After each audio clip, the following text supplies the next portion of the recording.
Welcome to Awesome Movie Year, the podcast where we take a look back at an awesome year for movies, which is every year. My name is Josh Bell, film critic and writer, and I am joined by my co-host. Jason is not here. This is Tony. You will talk to me today. Yeah, we're going to have Tony co-host this episode of Awesome Movie Year. It'll sound great. Everyone will love it. Why is Tony here? What's happening?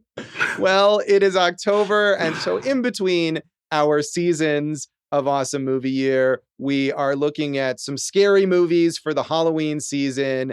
And in this special episode, we are returning to our season on the films of 1980 to talk about one of the movies that I think a lot of people mentioned when we were asking about your favorite movies from 1980, and that is the Stanley Kubrick adaptation of Stephen King's The Shining, featuring Tony, the little boy who lives in the mouth of Danny Torrance and sounds sort of like that. Yeah, and he's like a good presence for Danny. He's not like an evil mouth presence, you know. He's a helpful mouth presence. That's true. He delivers warnings that are accurate. In fact, if they had listened to Tony, they could have avoided all of the events of the movie entirely, really, because Tony warns Danny that his family should not move to the Overlook Hotel in Colorado and spend the winter there. And that's really the source of their problems.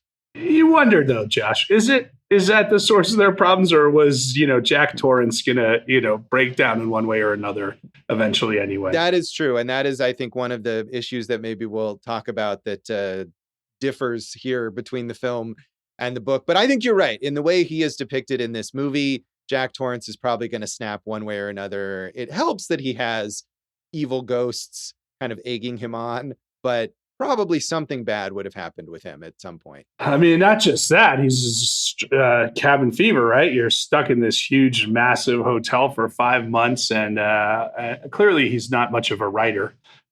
So, there's a lot of different reasons that push him to the brink. That is true. Maybe he was a decent writer before. We don't know. He's clearly, it's something he's trying to get back to.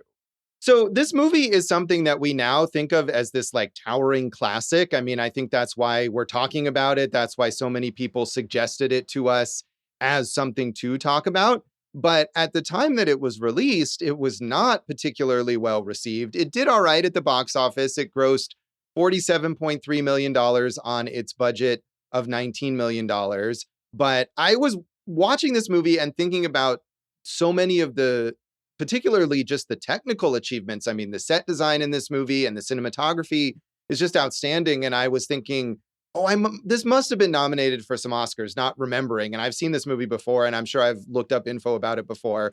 But actually, it was not only not nominated for Oscars, it was nominated for 2 Razzies for Worst Director for Stanley Kubrick and Worst Actress for Shelley Duvall, although apparently that was later rescinded. I don't know how much later, but after Shelley Duvall talked like last year, dude. Oh, God, yeah, it took them that long after she talked about all of the sort of terror that she went through during the filming of this movie and how Kubrick pushed her so far to the edge, doing hundreds of takes and things like that he's done. So the Razzies, as we've often said, the Razzies should give themselves a Razzie for this. Like, how do you give either of those nominations out?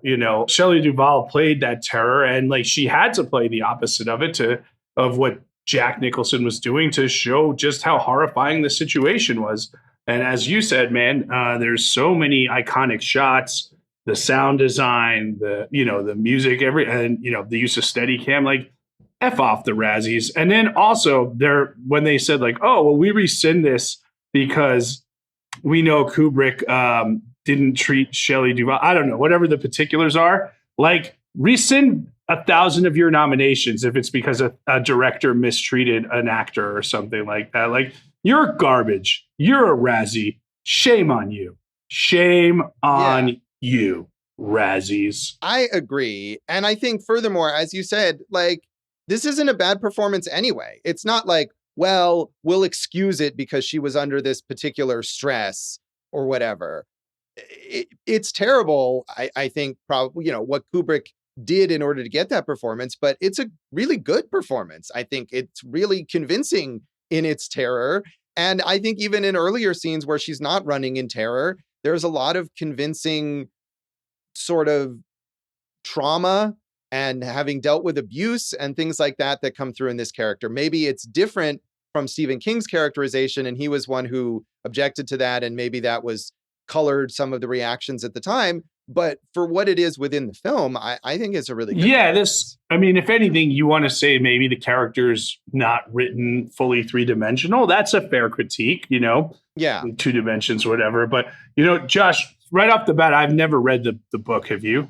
I have, but not in a long, long time. I read tons and tons of Stephen King books when I was younger, in middle school, high school, college. I don't remember where exactly this fell in there, but I did read it. It was so long ago that I remember very little about it. And I did not reread the novel to prepare for this Shame podcast. on you, that Josh. was a little more, I know. You get a Razzie. So I don't. For not rereading a giant book. But, the difference from what I read is that the Wendy character in the book is this strong woman. And here she's more meek and, kind of, submissive. And Kubrick was saying, like, well, if she was already a strong woman, there would be no conflict because she'd be fighting back the whole time. And he needed to get her to this point, where she was so terrified and all this horror had already happened before she was able to fight back. Right. I mean, I don't think there's anything wrong with her being strong. And there could be conflict between her and Jack still because they're fighting. So my feeling is, and again, I don't remember the book. I'm sure I liked it at the time because I liked every Stephen King book pretty much at the time. But I think it's perfectly fine to say that the way King treats the character is good and makes for a good book. And the way that Kubrick treats the character is different, but is also good and makes for a good movie. I don't think they have to be exactly the same in order for them both to be worthwhile. And we know that Stephen King was not a fan of Kubrick's take on this material at first. And Kubrick wanted, and got it in his contract to say he could do whatever he wanted with the material because he wanted to take it in a different direction. Right. And I think that's fine. I think that I can say that I loved the Stephen King book and it was a great book, but movies don't have to be verbatim interpretations of their source material. I think that's often a problem. And maybe we'll talk about this later with other King stuff or King's own version of this, that doesn't necessarily make for a good movie. And so I prefer that the filmmaker has the freedom to make changes and to make the movie their movie and not just like a transcription of the book or whatever other source material there is. And this is a whole other larger issue with adaptations that we have, I think, a lot now, especially with fan bases that are so rabid and are so insistent on any adaptation being just exactly the same as the source material. Kubrick said of the novel, it was the first time that I had read to the end of a novel that was sent to me with a view to a possible film adaptation. I was absorbed in its reading, and it seemed to me that its plot ideas and structure were much more imaginative than the usual in the horror genre. I thought that a great movie could come from here. And then Stephen King said, what's basically wrong with Kubrick's version of The Shining is that it's a film by a man who thinks too much and feels too little. And that's why, for all its virtuoso effects, it never gets you by the throat and hangs on the way real horror should. I mean, I think that criticism of Kubrick is a common criticism in general of his work, not just this film, and one that I am sympathetic to. And I think in this film that Stephen King isn't wrong, that the characters' emotional lives are less important than the construction of the film and the technical details. I think it's so amazing in all of that it still works, but I didn't necessarily buy, especially the idea that this is a couple that was in love at one time or that had some sort of connection that is being severed, that is being damaged by their experience here in the hotel. I never quite bought into that. I still think this is a great movie, but I think there are some aspects that it falls short in and isn't necessarily even aiming for, that King obviously finds very, very important. Yeah, I think you're right. On top of that, though, I do see, look, this is a guy who needs a job, and he takes a job with the hopes of something more to come from it, right? And he's already messed up his family dynamic. So he's hanging on to something that we hear later on he really doesn't want to hang on to. Actually, that's not later on that he says it. That's the character in the Doctor Sleep the Jack Torrance and Dr. Sleep, who just like lays it out there like, ugh, families take up all your time and ruin all your days on earth. And it's like, cool, that's great. That's so literal, awesome. But I could see how they were a couple at one point in time. But, you know, it's like they got a little kid, they're trying to hang on, and they don't do a good job of it, Josh. They definitely don't. But I mean, I think as you were saying, we get the impression that they already weren't. Right. The Overlook just kind of nudges them a bit. So critics at the time were not really very kind to this, even though Kubrick was, of course, a towering filmmaker in 1980. And Stephen King wasn't necessarily the huge cultural institution that he is now, although he was a very, very successful writer. But the response to this movie was mostly negative.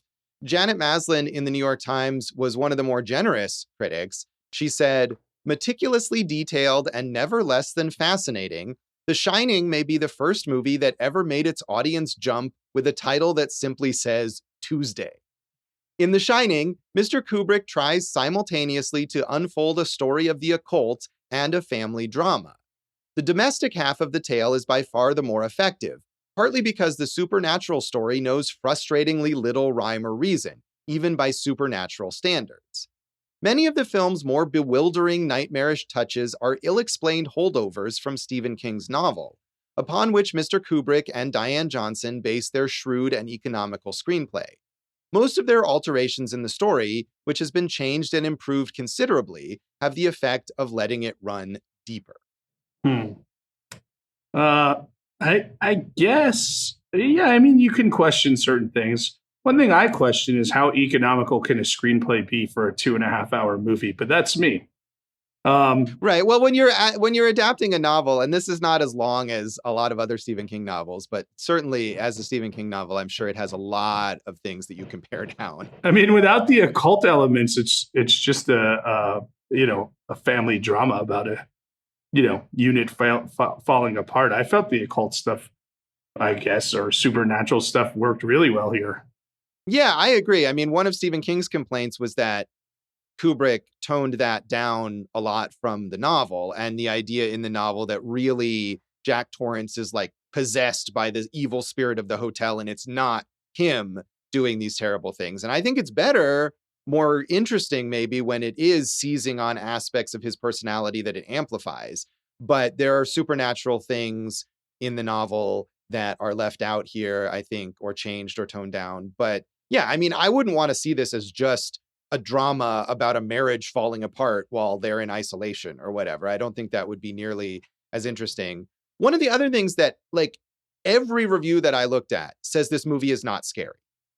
And yet it's known as one of the scariest movies ever, I think. Yeah, I think that's insane because, we've talked about this on here a lot. Like, the type of horror movies that I relate to or that I really go for are like the psychological thrillers where you get encapsulated in the character and their minds. And that's why I thought this was so amazing, man. Like, I was just watching this all unravel, like, holy cow, like all three of them are unraveling in so many different ways all at once. So I don't understand that at all. And also, Josh, I wanted to make one more point because I already brought it up and we could talk about it later. But, the Dr. Sleep adaptation does go so close with all those supernatural elements. And it takes you so far out of the movie most of the time. You're like, what is this mess? Yeah, I mean, that's something that King preferred. And he, made his own adaptation in 1997 that we'll talk about, and fully endorsed Dr. Sleep, the version of that was in the movie. So clearly that's his thing, and it works for him, and it works for a lot of his fans. Doesn't necessarily work for you, Jason, and other people who maybe come at this from a different angle and not being immersed in the world of Stephen King. But I mean, going back to the idea of like, is this scary? I think there's so many terrifying images in this movie that even if you have trouble with the emotional connection to the characters, that just the images that Kubrick puts on screen can't help but be unsettling, can't help but terrify you, I think, or at least give you this sense of uneasiness. I would add to that the music and sound design really amps this thing up to such a creepy level. And that starts from the opening helicopter shot where you're hearing all those kind of like distorted voices coming through and while Jack is driving up to the Overlook Hotel. Yeah, I mean, I agree. I think all of those aspects really add up. But Gary Arnold in the Washington Post, another one who really was down on this idea of whether it was scary, he said, Stanley Kubrick's production of The Shining, a ponderous, lackluster distillation of Stephen King's best-selling novel, looms as the big letdown of the new film season. I can't recall a more elaborately ineffective scare movie. You might say that The Shining has no peers. Few directors achieve the treacherous luxury of spending 5 years and $12 to $15 million on such a peerlessly wrong-headed finished product. While retaining the outline of King's haunted house fable, Kubrick obscures or weakens most of the underlying psychological turmoil and minimizes the sinister possibilities in the setting. Having invited us to a Halloween party, he declines to provide the appropriate tingly refreshments. I think you kind of nailed it. I feel the opposite of that. Like if we went overboard with it, instead of like this, like, the twins here or Bear Man there or whatever it is, like, it would just be hitting you over the head. This is that slow burn, much like the Jack Torrance character in the film going from on the edge to in the mouth of madness. Yeah, I mean, I think the thing about that, the Jack Torrance character, is that he already seems so close to the edge at the beginning that there's less of an evolution than in the novel, and then I think what King was aiming for. But in a way, it's also scary because you can see from the beginning of the movie, this is a guy who is going to be scary. And that may not be what the source material had, but in the context of the film, I think it works because right away you're like, when is this going to erupt? I agree. And, you're right. Because King said like, well, they're already going to know he was a crazy person because he played a crazy person in One Flew Over the Cuckoo's Nest. Right. That to me is less important than the way he plays the role in this movie. I agree. You can see it from the beginning. It's a silly thing to say about one of the greatest actors in film history. Right. But one of the things that we like about Jack Nicholson is he's got so many characters on the edge in all those ways. Right. So, would you want to spend 5 months alone and snowed in a giant hotel with him? Probably not. I don't get it. No. I think that is the thing that right away in that like the scene where they're driving up to the Overlook and they're talking about the Donner Party, and he has that line like he learned about. I can't do a Jack Nicholson impression, but he learned about it on the television, and just like this weird innocuous thing that you're like, oh man, this guy's demented. He learned about it on the television. There you go. That's better. Right there, you're like, oh, this guy's gonna snap. It, even though that line in and of itself isn't like. I mean, no, you're right though, because like he gets the job right, and he calls home, and like the conversation isn't much. It's like she goes, "Did you get the job?" Like there's no like love between them, like we talked about, right. And then he just says, "I think you and Danny are gonna really like it here." And right. It's like, in a way that implies like, I think you and Danny are going to be murdered. Right, exactly. But I mean, that's the brilliance of Nicholson, and also like we talked about, it's so shocking to me that anyone could say Shelley Duvall gave a bad performance. The depths of which she had to go to get there is amazing. I thought it was an incredible performance. I agree. So finally, Pauline Kael in The New Yorker said, if Stanley Kubrick's The Shining is about anything that you can be sure of, it's tracking. Kubrick loves the ultra-smooth tracking shots made possible by the Steadicam. Yet though we may admire the effects, we're never drawn in by them, mesmerized. When we see a flash of bloody cadavers or observe a torrent of blood pouring from an elevator, we're not frightened, because Kubrick's absorption in film technology distances us. Each shot seems rigorously calculated, meticulous, and he keeps the scenes going for so long that any suspense dissipates. Over and over, the camera tracks the characters, and by the climax, when we're running around in the hedge maze on the hotel grounds, the rhythmic sameness has worn us down. That's wild, man, because, we literally just had this conversation about Zemeckis, right? Yes. And I think we all came out on the side that Zemeckis is too concerned with the technology.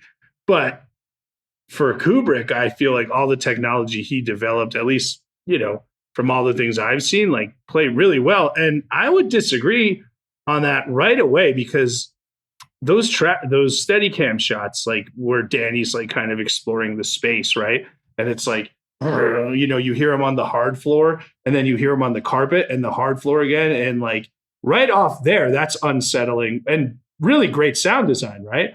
And then, when he stops in front of room 237 and you got that kind of low angle over the shoulder, I think it is all there for reasons beyond just showing off technology. Yeah, I agree. I mean, and we should note this is one of the first movies to use the Steadicam, and the actual inventor of the Steadicam, I think Garrett Brown is his name, operated the camera on this film. So Kubrick clearly is enamored of what was at the time a new technology. But I agree, and I'm sure, as I've mentioned when we talked about Robert Zemeckis, as I've mentioned multiple times when we've talked about Peter Jackson, I'm someone who's very critical of directors who seem more involved with technology than they are with storytelling. That's something that always bugs me. But I think the technology and the visual style, things that aren't technology like the set design that's just really, really well composed, enhance everything about this, and they are what makes it frightening. So it's just fascinating to see how almost universally negatively this movie was regarded by critics at the time. And this is not, I mean, I think the positive perspective is the way that most people view it now. Yeah, Josh, do you think, Kubrick, by all accounts, was literally a genius, right? He had such a high IQ and everything. Do you think that when this came out and the reviews were in, he thought to himself, they'll get it one day? I don't know, and I don't know that much about Stanley Kubrick. I feel like he's because he was this sort of eccentric genius. He's one of these people that I could see him just like never reading any reviews and not paying attention to that at all. But yeah, I think he's also someone who's very confident in his own vision, and that he wouldn't have been shaken or given any doubts by a particularly like a negative response to this, even though in part making this movie in the first place was a response to the lack of success of his previous film, Barry Lyndon. And he wanted to make a horror movie, I think partially because this is like, oh, here's a populist kind of pulp genre thing that maybe will reach an audience better than my last film did. Well, I mean, it's funny because in 1980, what did we talk about? Raging Bull, Scorsese, same type of thing. All these directors were in that place.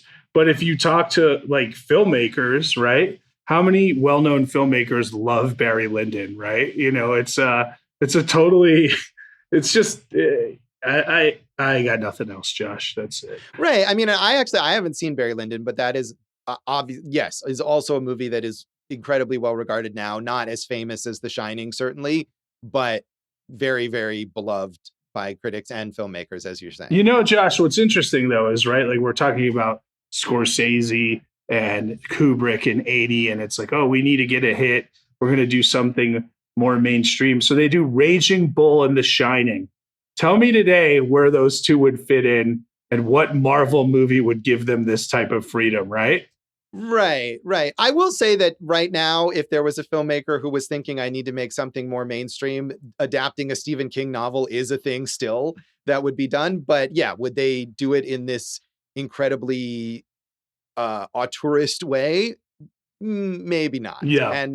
And something like Raging Bull, like a boxing movie, I don't know if that's necessary. Like a biopic, I guess that's still something that is a reliable mainstream kind of thing. So, but yeah, would the approach be the same? Right. I think that's more of what I must be getting at, because that makes me sound smarter. So I'll go with that one. That's what I'm saying. No, I think you're right. That even if Kubrick is looking at this as like, oh, this is something more mainstream, he's not toning back his own personal vision or style or anything like that. He's not making this movie differently than he would make another movie. Right. The fact that he sent like a scout team to Colorado to what is the Stanley Hotel there, and they did like a 3-month scout on that property and the history of Colorado, and then they rebuilt all these amazing sets in England, right, at EMI. Or at the Elm Street studio. Like, it's just incredible the way he was able to maneuver things and give this such a unique feel. Like, I don't know if there's a more, you call it auteur, but more individual feeling horror movie out there. Yeah, I mean, just again, I keep saying about the sets, but the fact that they built all of these sets from scratch, it's just like astonishing. And the way that they look, so many of these areas and rooms in the hotel look so different. The amount of effort and creativity and design sense that went into all that is just mind blowing. You know, right now, if you made this movie, it'd probably be all on virtual sets or something. No one would build this many sets anymore for a film. And so just looking at it is just astonishing. I agree with you. And the scope, it gives you a real scope of the hotel and all that they're in for. Yes. So, Jason, I feel like from the way you're talking about it, you had not seen this movie before? I'd never seen it, Josh. That's the end of that sentence. Yeah. All right. But now, Josh, I've seen it. Yeah, that's good. That's why we're talking about it. So, yeah, I like I said, I was a huge Stephen King fan, and I probably read the book before seeing the movie, which at that time would have been less common. I think if it was in the mid 90s or something like that, but I read all his books.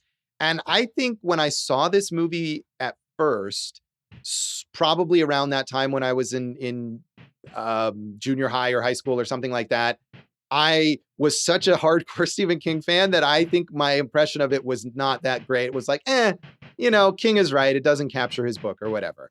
And I watched it again like 10 years ago when I did a whole series on my blog about Stephen King adaptations. And I am mixed on Kubrick overall, but I was really, really impressed with it again. If I had any reservations from seeing it the first time, they really went away. And I think I can now, like I was saying, be able to say the book is good for what it is. The movie is great for what it is. They may be different, but that doesn't make the movie bad. And I just, I'm amazed by this film. It's, I would say, my favorite Kubrick film. And I think one of my favorite King adaptations, even if it's not a perfect reflection of the book. Well, I'll give you a spoiler, Josh. I think this might now be my favorite horror movie ever that I've seen. Wow. All right. Yeah. Excellent. Nice. So, Dave, I feel like this is something that you would have seen at an inappropriately young age. Probably. Yeah. I saw this in 2019, the 4K theatrical re-release. That was the first time I remember watching it, but I'm sure I saw it as a little kid or something, because there were a lot of parts that just were like, oh yeah, I've seen this before. But first time I remember watching it though is 2019. And then I just watched it before Dr. Sleep came out, and now again now. And I think it's great. You guys are talking about the we'll talk about this more later, I'm sure, but like the mix of supernatural elements and family, breaking down elements. And I just think it like balances that so well. Yeah. But here's the real question. Have either of you gone as one of the Grady twins in a joint Halloween costume? No, but that is certainly popular. And Dave, from what you're saying about recognizing elements of it, I feel like this is one of those movies that even if you haven't seen it, there's so many images and elements from this movie that are in pop culture that you would recognize, even if you're coming to the movie for the first time, because they're just so familiar. Oh, yeah. Yeah. And also, we always talk about how things are spoofed into pop culture. This is one of the more spoofed films that we've ever covered, I'd say. It is. So, Jason, I mean, I feel like there's so much with this movie. We could talk about it forever, but is there anything else particularly with the background that you want to talk about here? No, Josh, we did cover a lot here, I think. So I think we can move on to our general thoughts. But I did want to say we've mentioned Dr. Sleep a few times. It just came out a few years ago, 39 years after The Shining came out. Yes, and I'm sure we'll talk more about Dr. Sleep later, because there's a lot to say about that as well. But for now, we'll come back and get into more of our general thoughts on The Shining.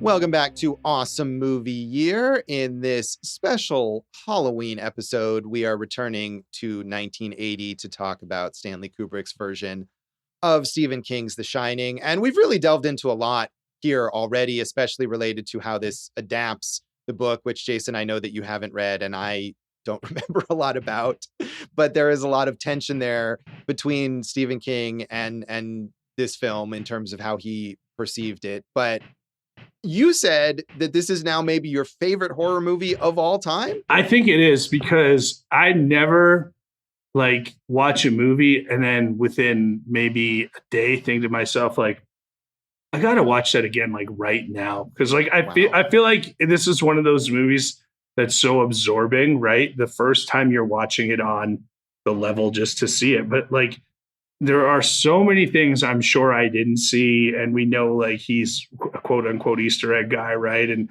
all these layers of symbolism and this and that. But I mean, honestly, I would just watch it again for the stuff that I did like, you know, the performances, the technology, the Steadicam stuff, the sets, all that stuff. But I just feel like I basically scratched the surface on this thing. Yeah, it is. I mean, and we'll probably talk about theories and the Room 237 documentary later. There is all that, but I think it's just so immersive on its own that it just envelops you in this experience. And that even if, as I keep saying, maybe you don't connect with the characters emotionally on a full level, the environment, the world is so immersive that you feel like you're there with them. And the way that the movie is shot, the way that the sets are designed, made to disorient you, you know, because they built all these sets. They're not actual connected rooms in any way. The layout of the Overlook makes no sense. The rooms, you don't know how they connect. It feels like they're in this sort of nightmare, surreal world as soon as they step into the hotel, and you are right there with them. And I think that's just on that surface level is good enough. I mean, that's enough to make this one of the great horror movies. Right. And what's outside a hedge maze that takes you an hour to get out of if you get into, Yes. right? But you're right. You know, we talk about this all the time as film nerds, right? Like there's certain movies that we've covered, Clerks, where you can watch it at home and be like, that's awesome. But like, don't you want to just see this on the biggest screen possible with an audience right next to you? Yeah. And Dave was saying he had that experience a few years ago. I never have. I've only watched this movie at home. But I mean, did it feel different watching it in a theater, Dave? Oh yeah, well, I mean, right from those opening, scenes of the flyover with the score, I mean, that you could imagine how great that was in a big screen experience. Right. Yeah, I think so. I'm sure this is a movie that would be really cool to see in a theater sometime in the future. Yeah, certain films, Josh, they slip through the cracks. We all have like classics that we're like catching up on. And but this is one where I watched it. I'm like, why did I take so long to watch this thing, man? And even when we were talking about our 1980 season, this was like a finalist. Obviously, it would have fit in plenty of categories, and it just didn't, fit in the overall season. So I'm so glad we got to do this right now. Yeah, I'm really excited that you like this so much because I know you're not necessarily always big on horror. And I think we've talked about some horror movies in the past that just don't really do it for you. So I'm glad that you really like this. And I think this is a movie. I mean, this is a movie that is beloved by many, many, many horror fans, even Stephen King fans. But this is one of those horror movies that certainly has a wider resonance with film nerds, cultural critics, things like that, because it's Stanley Kubrick, or because there is so much going on in terms of these layers that it reaches beyond this horror audience. But it is a great horror movie. Kubrick maybe wasn't a horror guy, but one other thing that I thought watching this movie was like, it's a shame he didn't make more horror movies, because that kind of technical precision that he was so good at would have been perfect for other horror movies, for other kinds of adaptations. Imagine him making a version of Dracula or Frankenstein or something like that. I think it could have been amazing. I agree. It's funny because like, I think, a movie that I would cite as like a horror movie that I really love is like 28 Days Later, right? Mm-hmm. And you're talking about Danny Boyle, another master of the form, right? A master of the craft. But, in the opening segment, we were talking about, this criticism of like, maybe he's too removed.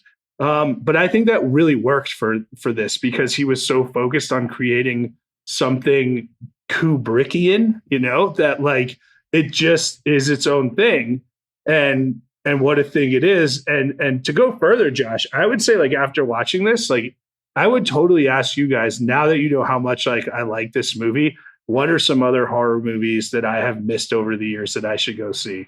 I mean, horror movies that are similar to The Shining. I'd have to think about that. And they don't have to be, exactly. I'm not saying like, oh, give me like a Shining knockoff, but something viscerally and emotionally that takes you down similar roads. Like I said, right. Like 28 Days Later did. Right. And I think something kind of auteurist, like you were saying, from someone like Stanley Kubrick or Danny Boyle, who is not necessarily known as a horror director, but is bringing their particular talents to the genre maybe only just one time. I think has Danny Boyle's only made one horror movie, really, or am I forgetting something? Shallow Grave, you could say, is horror adjacent, I guess. Yeah, You know? yeah.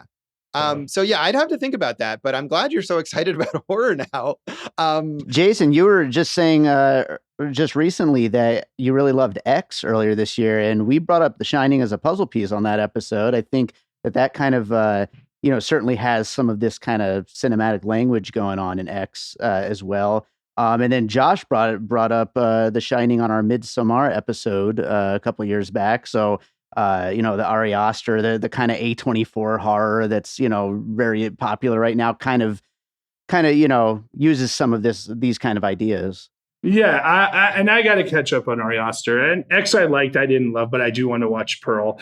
And speaking of that, you look at like a Robert Eggers, right? This is heavily influencing guys like that, and I that's what I want to see, like, because it's like, I worked in a haunted attraction, as you remember, Josh, on the Strip, so like I know jump scares. I get jump scares. Like I need something more than that for me to invest in. Yeah, I think, Dave, you made a lot of good suggestions there. I mean, both Ari Aster films, Hereditary as well as Midsommar, I think are really in this same vein, and The Witch, the first Robert Eggers film as well. More so than X, I think, if you want to talk about Ty West, The House of the Devil has this same immersive, like just building sense of dread, and is also sort of slowly paced. It's not as long as The Shining, but it has a similar, I mean, that's another complaint that came up in a bunch of reviews, that this movie was too slow.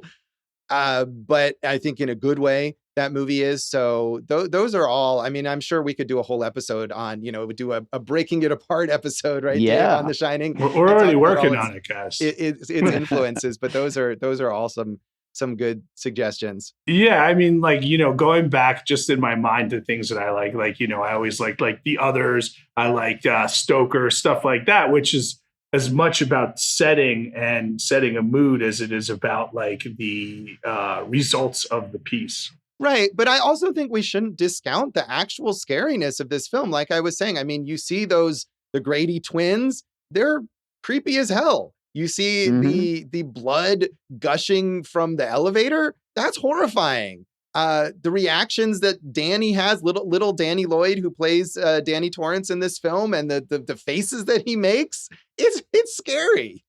Right. And also, I mean, again, Shelley Duvall, you go with her on that journey. But not just that, Josh. How terrifying is the other stuff where he's talking to Grady and, he's just like in the bathroom and he's like, you've always been the caretaker. You're going to have to handle this, right?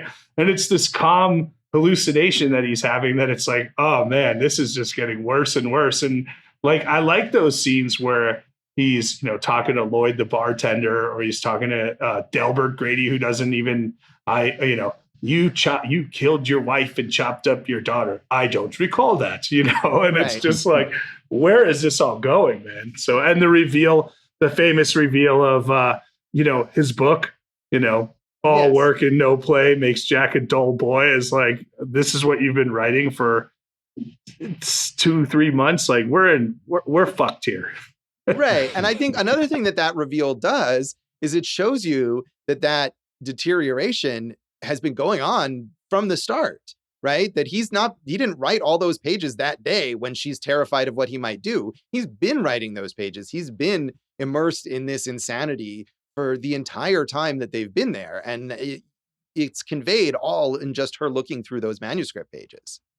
Right. And I agree with you. I'm not saying like, oh, I liked it because it didn't get me on the horror level. I think it's more scary because it's not just like jump scare type thing. There is a deeper investment in these things. Yeah, absolutely. And I don't know if there's any really like jump scares in this film, but it just has that sense of dread. And that does come from, in part, the fact that Jack Torrance is clearly not right from the very beginning of the movie. I mean, one of the scenes, we talk about Shelley Duvall's performance, especially later, as she's super, super terrified in some of those takes where Kubrick had her do it 100+ times, and maybe she really was traumatized, and that's some genuine emotional reaction coming across. But also early in the movie, the scene where she talks to the psychiatrist or the doctor, not a psychiatrist, some doctor who's come to look at Danny and is talking about the incident where Jack grabbed Danny and dislocated his shoulder. And she's got this like superficial, like, oh, it's okay. He made a mistake. Everything's worked out. But you can see, I feel like in Shelley Duvall's performance, just below the surface, her terror of like, what might my husband do? Or it's not okay. And I'm traumatized by this. And I'm in an abusive relationship and I'm trying to pretend that it's fine. Yes. And, you know, since like it's interesting because we've only really talked about those two. Like, you don't like kid actors. This kid crushes this role, right? Danny Lloyd is just, I mean, he nails this thing, I think. Yeah, he does. And in part because he's sort of off-putting. And that's, I think, what you want is that little Danny has this power. He has the shining. And it makes him a weird kid. It makes him kind of unpleasant. And that's what he should be. That even if they weren't at the Overlook and you just met Danny like at school or something, you'd be like, this kid, there's something wrong with this kid. I don't want to be around him. And he conveys that really well. And the other one I wanted to point out is Scatman Crothers, who I've mentioned before. He's, as Dick Halloran, like, he's just great. He's just great. He is. And he brings that warmth. You know, we talk about Kubrick being cold and Jack is kind of a menace from the beginning. And Wendy, Shelley Duvall is withdrawn, and Danny, but Scatman Crothers comes in as Dick, and he's just this nice, pleasant guy. He's friendly. He's fun. He is very compassionate and empathetic. I mean, he flies across the country to try to help them just because he feels like something might be wrong. That was a mistake. Yeesh. Indeed it was. And another thing I think the King did not like, because that's not the result in the book. Right, but it's a whole like even when you first meet him and like they reveal The Shining and it's like, would you like some ice cream, Doc? And he's talking to him from mind to mind. Like, it's so blatant and like off-putting at the same time, right? Like, that's what I mean. Like, it just feels like someone keeps punching you in the ribs during this movie or something. Yeah, it definitely has that overall effect. And right, when they show The Shining and the music is ominous and it has this sort of the ambient sound drops out, and he says, even though when he says, do you want some ice cream, which is like the nicest thing you could possibly say, you're like, oh, that's fucked up. He's just asking him about ice cream in his mind. Yeah, and I know, you know, one of the criticisms you read was like, does it all fit together? And maybe like, and I really feel like I'm one of those people like, oh, loose ends, blah, blah, blah. I don't like those. But maybe in this instance, like the fact that there are so many like frayed edges around this thing, like maybe that just makes it all the more effective. I think so. They're immersed in this world where nothing can be trusted. Again, going back to like the design of the hotel and the fact that this stuff doesn't fit together. I saw somewhere, I don't know if it was in one of the reviews I read or it was on Letterboxd, but somebody complaining about the fact that like in that scene that I was just talking about with Shelley Duvall and the doctor, she says that Jack dislocated Danny's shoulder like 5 months ago. And then when Jack is talking to Lloyd, he says it was 3 years ago. And it's like, even things like that are distorted. And maybe that was a mistake. Maybe because they kept rewriting the script on the day that they were shooting, somebody screwed that up and didn't notice it. But whatever the reason is, it adds to that unsettling, like, we don't know what is time. Have we been here for 3 months? Have we been here for all of time? It's impossible to say. Yeah. And I mean, spoilers coming here. That plays into the ending because, you know, that ending is, right, we get the whole thing where Wendy and Danny finally escape, and we see that Jack Torrance has frozen to death. And then we're on this picture in the Overlook, and it says July 4th ball, you know, Overlook Hotel, July 4th ball, 1921. And you see Jack Nicholson, possibly Jack Torrance, possibly a Grady character, we don't know, like there. And I'm like, wouldn't have anyone like Ullman, who interviewed him for this job, wouldn't they have noticed him or what? But like the whole thing is like so disconcerting. I'm like, I don't know, maybe that just works. Like the thing is, like, again, when I said I'm just scratching the surface, I'm looking at my notes. This is going to be a 12-hour podcast if we don't stop. So Instead of that, Josh, I think we all know we revere it. So let's rate it out of what do you want to rate it out of? 5 axes that smash doors, 5 here's Johnnies. Sure. All of those things are great. Let's do it. Let's give it how many axes out of 5 you wanted? So Josh, when I finished watching it, it was 4, but because I've been so fascinated by it since, it's a 4.5 axes for me. All right. And I wonder on the next viewing if it'll be even higher. Maybe so. Yeah. I love how enthused you are about this film. So I'm going to give it 4, which was what I rated it the last time I saw it. I think it is great. There are some aspects of the characters that I don't connect with quite enough, but it's just an amazing achievement. So certainly a great film, 4 out of 5 for me. Dave, how would you rate this? I'm also going 4, but like it's raised every time I've watched it, and I feel like it might go up even next time I watch it. Seriously, 6 out of 5. Yeah. Let's get there. There. You guys are your 4s. Now who's the horror fan? Yeah, clearly, you're a huge fan here, and I love that you are.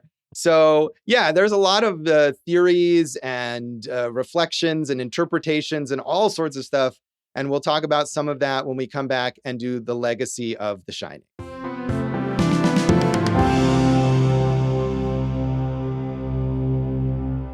Welcome back to Awesome Movie Year. In this special Halloween episode, we've been looking back to our season on the films of 1980 to talk about The Shining, which has apparently become Jason's new favorite horror movie, which I think is really great. I think Stanley Kubrick would be a good Halloween costume. The kind of jacket and that frizzy hair. And, Dave is probably halfway there already with this facial hair and the hair on his head. So, And then each time you have a conversation with someone, you can tell them to do it over again and multiple times. Yeah. Just to get it right. As you know, Josh, one year I went as James Lipton, host of the Inside the Actors Studio, and I brought blue note cards with me like he used to have to ask all the actors. And no matter what someone's costume was, I would look at a blue note card and ask them a question as if they were on Inside the Actors Studio. So that was pretty awesome. Josh, I just wanted to say with this episode, we've already talked a lot about Jack Nicholson in our A Few Good Men episode, which the Patreon listeners will have already heard. And those who aren't on Patreon, you'll probably get to hear it at some point. Yeah. And we talked about him when we talked about Tim Burton's Batman as well. So we've definitely covered Jack Nicholson. And Josh, we've talked about Shelley Duvall with 3 women.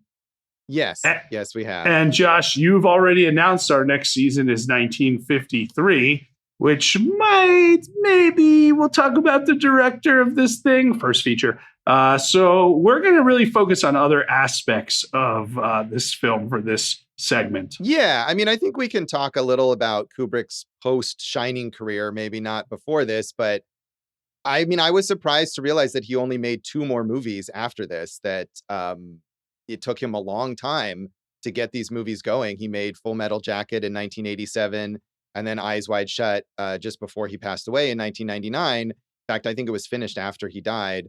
So, I mean, we think of this now as like one of the heights of his career because it's so beloved. But obviously, as we were just discussing, it wasn't very well received. And maybe that made it more difficult for him to get other projects off the ground. I don't think it made anything difficult for him. I mean, to get off the ground, he had his fans, his acolytes, his supporters. He probably could have done anything. It's just that, he took a lot of time to do whatever he was doing as he got further on up the years. That's true. But I do wonder, I mean, he has a whole list of unrealized projects and things that he was working on for many, many years at the time of his death that he never was able to get off the ground. So, I mean, I would think that it has to have some factor. I mean, these are big productions that require big budgets. And if it's not certain that they'll bring the right return, then people aren't necessarily going to finance them. Hey, Josh, did you have any of those unrealized projects that really stuck out to you as one that you would have liked to have seen? I don't know. I didn't go through that whole list this time, actually. I mean, I know one of them was AI, which Steven Spielberg, of course, eventually made. And I believe one of them was a big epic about Napoleon. Yeah. Which doesn't really appeal to me. But obviously, historical epics and war films were something that Kubrick was known for earlier in his career. So is there anything else on that list that looks intriguing to you? Josh, this is just from Wikipedia, so take it as, but it's from his biographer, John Baxter. Kubrick had shown an interest in directing a pornographic film based on a satirical novel written by Terry Southern titled Blue Movie, about a director who makes Hollywood's first big budget porn film. I mean, come on, Right. I would have seen that. I mean, I would have seen all of these things, obviously, because if it was a Kubrick movie, it would have been interesting and worth seeing, even if it turned out to be a disaster. But yeah, so it's weird to think of this as like toward the end of his career, I guess is just what I'm saying. Just going back to another one of our awesome movie year favorites, when the rights to The Lord of the Rings came up and were sold to United Artists, the Beatles approached Kubrick to direct them in a film adaptation. What? Come on. That would have been almost certainly an incredibly bad film, but would have been fascinating. I'm trying, like, who would play which role? Do we have like Ringo as Frodo or something like that? The Ring. I don't know.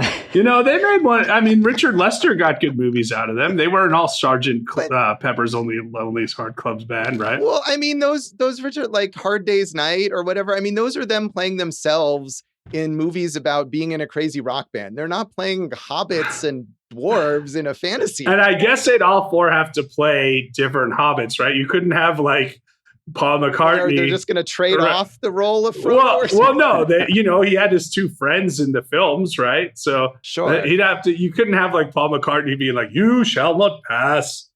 Yeah, Paul McCartney as Gandalf. Maybe John Lennon can play Saruman and be the villain. This is awful. Everything about this would have been terrible. Those are two projects that would have been worth pursuing, I think. Yeah. Well, that's not what we got. But well, Josh, I watched Room 237, the documentary about all of the symbolism in this movie. And it's amazing that you could take a subject that I like and a subject that I've studied for years, kind of film history, and make such a boring documentary about it. But they did say one of the interesting things was that one of the theories is that Kubrick was symbolically talking about how he faked the moon landing footage and all the walking on the moon stuff, right? So, and that's what this was really symbolizing. So, there's a good project that he doesn't get credit for all the time. Yes, he deserves credit for faking the moon landing. Yeah, I mean, we could talk about Room 237 in a moment, but I just wanted to mention that related to that, and I had completely forgotten about this. There's actually a movie called Moonwalkers from 2015 that is about the supposed effort to recruit Stanley Kubrick to fake the moon landing. That's sort of a weird caper comedy. And I was trying to remember, I confused this apparently with another Stanley Kubrick movie that starred John Malkovich as this con artist who pretended to be Stanley Kubrick called Color Me Kubrick. And I was thinking that Malkovich played Kubrick in this moon landing movie, but I don't think anyone plays Kubrick in that movie. I think he's more of a figure in the shadows that the characters are trying to recruit. But the fact that there's two movies that are sort of tangentially about weird things from his life, I think is sort of telling about the very interesting, strange life that he led. Actually, there's three. There's a French mockumentary from 2002 called Operation Loon that's all about the same thing. The faking of the moon landing. And I mean, wait, just to be clear, like in Room 237, they're not saying the moon landing was faked. They're saying the footage that we saw was all fake. So, whatever. I mean, whatever they're saying in Room 237 is a bunch of garbage, I have to say. I hate that movie so much. I feel like that is a movie that it fails both to be insightful about The Shining and to be insightful about these crazy people who have these ridiculous theories about The Shining because of the way that it's constructed. And you never see the people and they're only speaking in voiceover. So you often don't know which one is which. You don't know nothing about their lives or how they develop these theories. And it's like one of these crazy person YouTube videos. I watched that movie because it was highly acclaimed as a documentary from whatever year it came out. And because I like The Shining and I just loathed it. So I mean, I guess you found it boring. I just found it like, I remember almost turning it off because I hated it. That was a trudge to get through. And speaking of trudges to get through, Dr. Sleep. 2 hours and 30 minutes. And just all those, like we talked about, all those kind of staying closer to the vest with the supernatural elements that really worked in The Shining. they really went for him in Dr. Sleep, and it just took me right out of the whole thing. The tone was a little all over the place in that movie, and not a good film. Yeah, I know Dave hates that movie. Although I just think it's so laughably just silly. It's just a big goof. Yeah, I mean, I found it less silly than you did, but Jason, I think you're right. And I think part of the problem maybe for you especially, or for anyone watching Dr. Sleep like right after watching The Shining, is that it is not, despite what Mike Flanagan does in recreating set design and elements of the movie of The Shining, it is not a sequel to The Shining movie. It is a sequel to The Shining book, and it stays very faithful to Stephen King's sequel novel, Dr. Sleep. And as we've talked about already a lot, King did not like the Kubrick movie, and so he made a sequel based on his conception of The Shining. And I find Dr. Sleep fun as a Stephen King movie.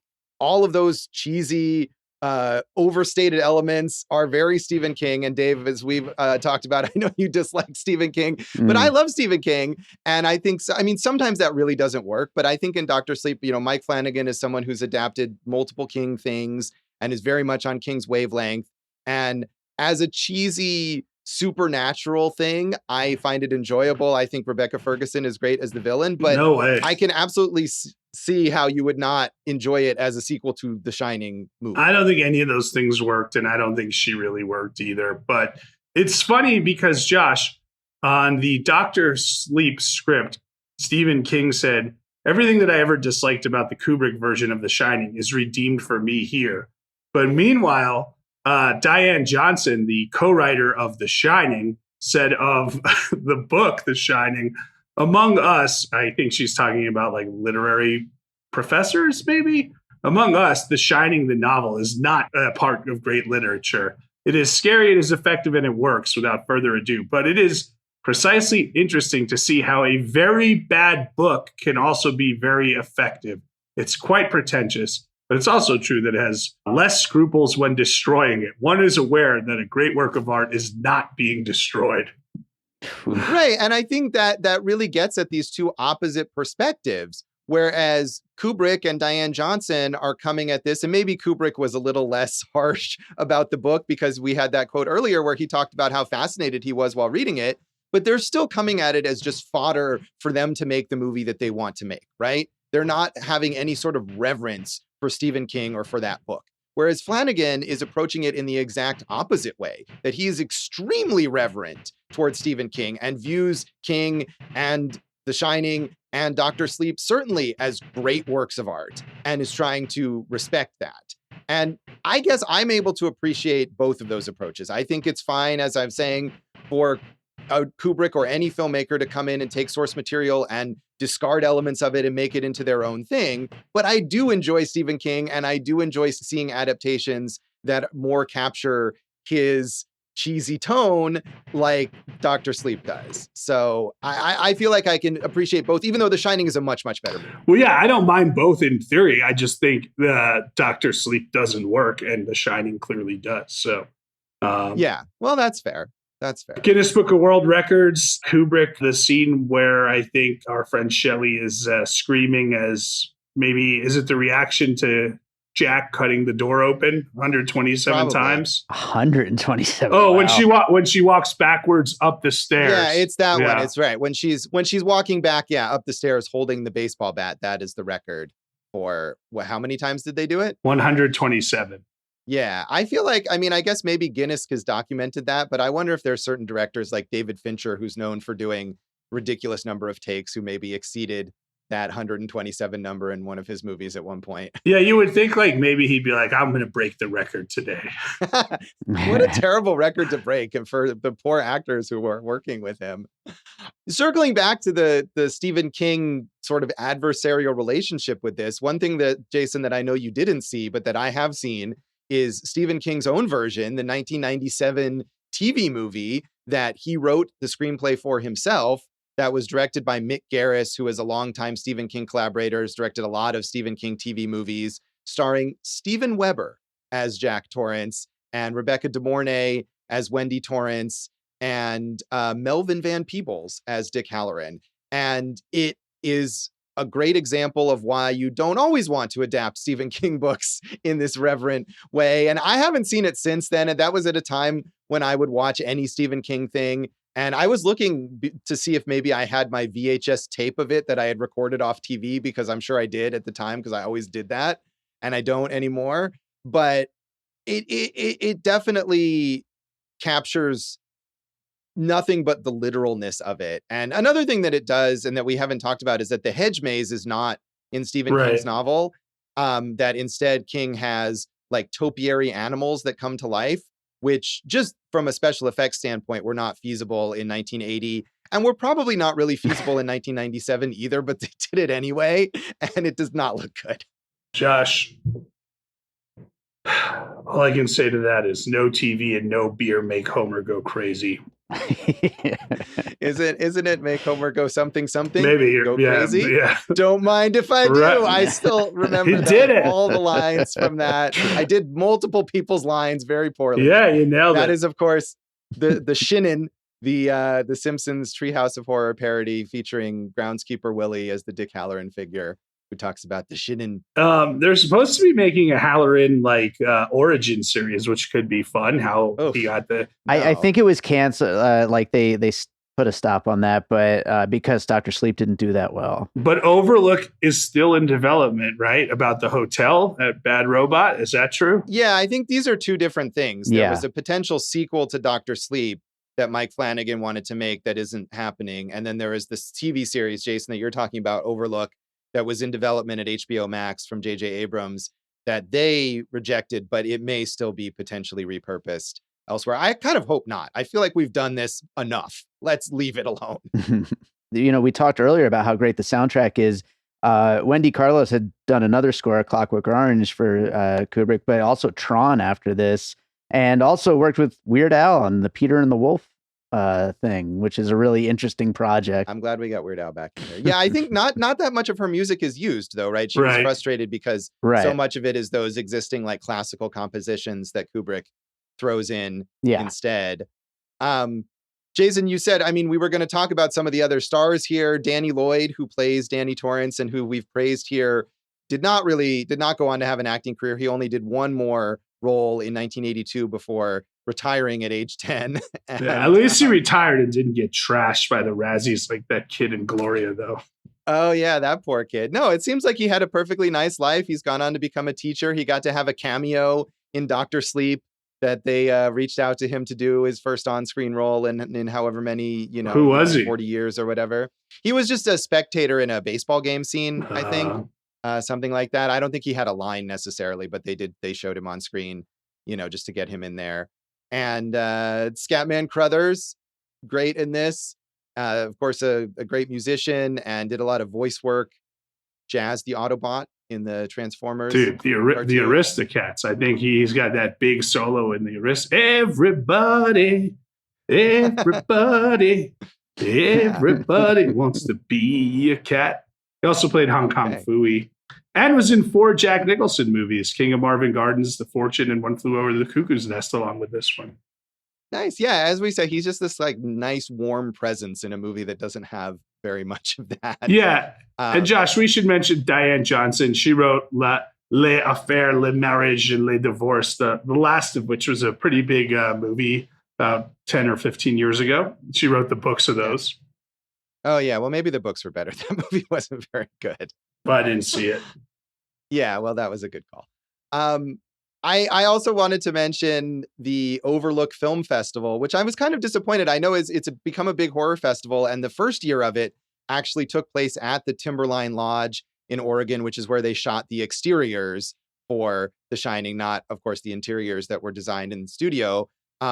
But then they just moved it to New Orleans, which has nothing to do with the Overlook. So that's kind of a bummer that it doesn't actually take place there. I guess they're thinking that it's, a town that's known for supernatural elements and, I guess, but it's not known for being in The Shining. No. So, or for being the Overlook Hotel. No. I don't know if maybe it wasn't practical to have it at that hotel, but to me, that's a cool hook. And now it's just another horror festival. I'm sure it's a cool festival, but still, hey, Josh, disappointing. One more thing about the Scatman Crothers character, Dick Halloran. How about the art? Yes. How about the artwork in his home? That was great. Oh yeah, that's not really about the legacy, but we can go back and the Kubrick clearly is wanting to draw your attention to those pictures of naked women in Dick Halloran's home in Miami. But you know what? We don't really learn much about Dick Halloran's personal life, but I bet he does all right for himself. So good for him. African queens in the nude, it looks like, huh? So. Yeah, I mean, why not? You spend half your year at the haunted Overlook Hotel, you might as well get some action in the other part of the year while you're in Miami. I enjoyed that aspect of it. It's just got a basic apartment and all these princesses, just showing the goods. Yes, they are indeed.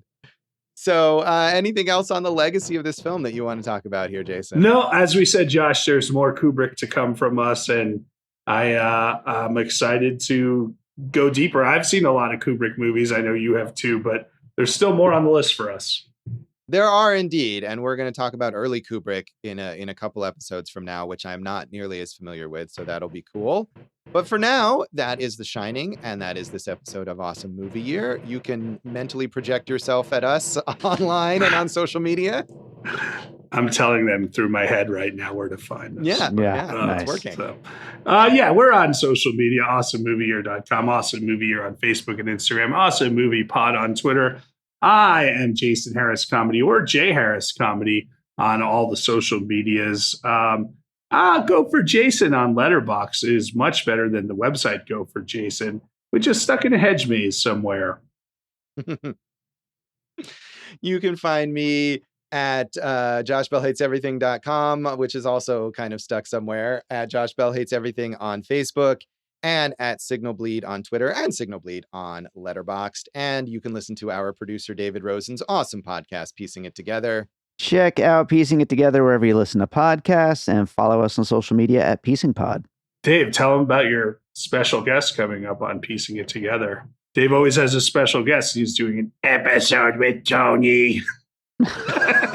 I didn't know where that was going, but I wasn't sure either. But yeah, I'll take it. What movie is Tony going to offer his expertise on? I hope it's something not horror at all. It's like a rom-com or something along those lines. Yeah, Tony has varied tastes.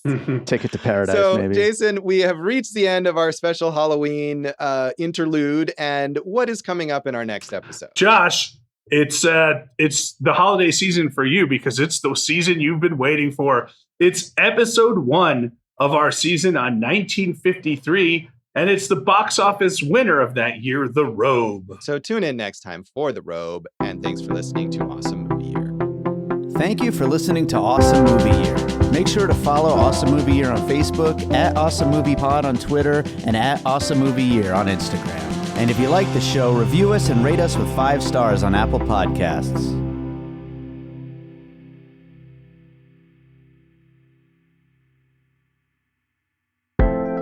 An All Points West production, produced by David Rosen in Las Vegas.